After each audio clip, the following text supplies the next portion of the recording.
नमस्कार. कसे आहात? बरेच असणार, बरेच आजचा दिवस तुमचा खूप खूप सुखा समृद्धीचा आणि खूप छान मस्त आनंदाचा आरोग्याचा जावं ईश्वरचरणी प्रार्थना.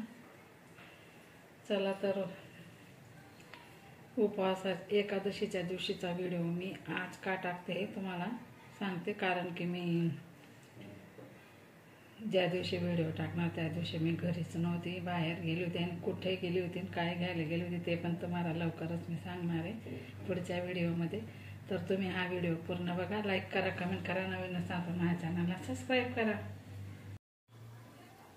चला बघा, आज एकादशी आणि मी इथं हे साकरू काय म्हणतात रताळू पण, तर ते मी इथं वापरून ठेवलेले. इथं हे बटाटे साबुदाण्यांसाठी मी बारीक कापून ठेवले, शेंगदाण्याचे कूट आणि हे साबुदाणा रात्रीच भिजत घातले होते मी, खूप छान मस्त भिजून जातात.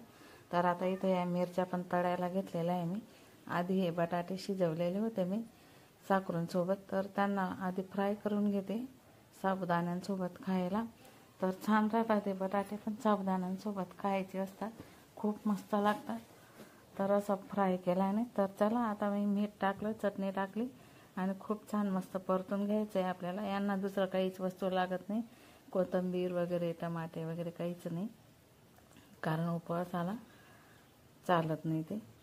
तर हे बघा मी असे मस्त फ्राय करून घेतले. आता मी हे सर्व काही फ्राय केल्यानंतर आता याच्यानंतर मी साबुदाणे पण करून घेणार आहे.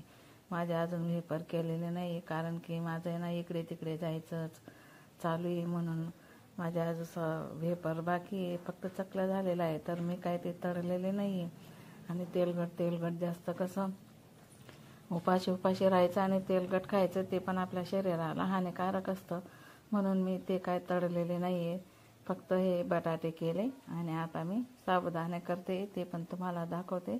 तर प्लीज तुम्ही व्हिडिओ पूर्ण बघा, लाईक करा, कमेंट करा, नवीन असणार तर माझ्या चॅनलला सबस्क्राईब करा आणि व्हिडिओ स्किप न करता पूर्ण बघा. आता हे बटाटे फ्राय आपले झालेले, मी आता एका बाउलमध्ये काढून घेते. 5 मिनटं झाकून देणार आहे, नंतर एका बाउलमध्ये मी मस्तपैकी काढून घेणार आहे.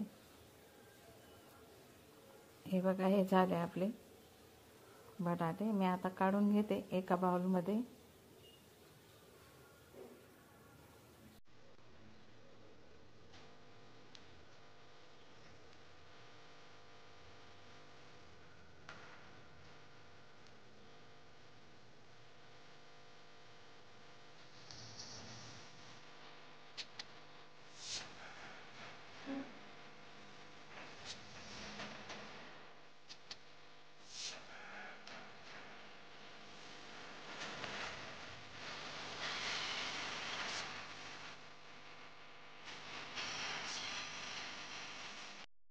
आता मी इथं गॅस पेटून कढई ठेवलेली आहे, त्याच्यामध्ये तेल टाकलेले आहे आणि त्यानंतर हे अशा मिरच्या मी तळून घेतलेल्या आहे मस्तपैकी तेलामध्ये.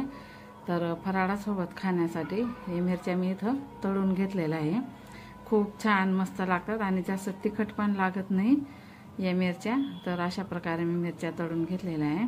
आता मी इथं थोडं जिरं टाकलं आणि बटाटे टाकले. हे बारीक चिरलेले बटाटे होते, ते मी स्वच्छ धुवून इथं टाकलेले. आता हे पण छान मस्त असे थोडेसे नरम होईपर्यंत आपल्याला परतून घ्यायचे. त्याच्यानंतर आपल्याला इथं साबुदाणे टाकायचे. हे बघा, आमच्या घरी सर्वांचाच उपवास असतो, तर मी असे हे साबुदाणे टाकले इथं. आता त्याच्यामध्ये थोडीशी चटणी टाकली आणि हे साबुदाणे ना असं परतून घ्यायचे. रात्री भिजत घातलेले मी, रात्री जर भिजत घातले ना साबुदाणे तर सकाळी केव्हा आपण करा तुम्ही, नरमच्या नरम राहतात आणि मस्त असे सॉफ्ट मऊ होऊन जातात. तर बनवायला पण आपल्याला काही वेळ लागत नाही आणि खूपच मस्त असे बनून जातात मग ते. हे बघा, मी सर्व असं मस्त मिक्स करून घेतलेले, मीठ चटणी वगैरे सर्व काही मी याच्यामध्ये टाकलेलं आहे. आज अमावस्या, बाकोयावाली बाई आली, तिला बघा हे असं सर्व प्रकारच्या बाकोया दिलेल्या आहेत मी. गहू, तुरीची डाळ, उडदाची डाळ, तांदूळ, परत मसुरीची डाळ, मीठ, तेल, हिरव्या मिरच्या, कांदे, हे सर्व काही असं द्यावं लागतं अमावस्याच्या दिवशी. चांगलं राहतं हे असं दिलेलं आहे. आपल्या घराची इडापिडा पण जाते आणि मांग लोकांना दिलेलं आपल्याला पांग फिरतात, म्हणून मांग लोकांना उलट द्यायचं असतं.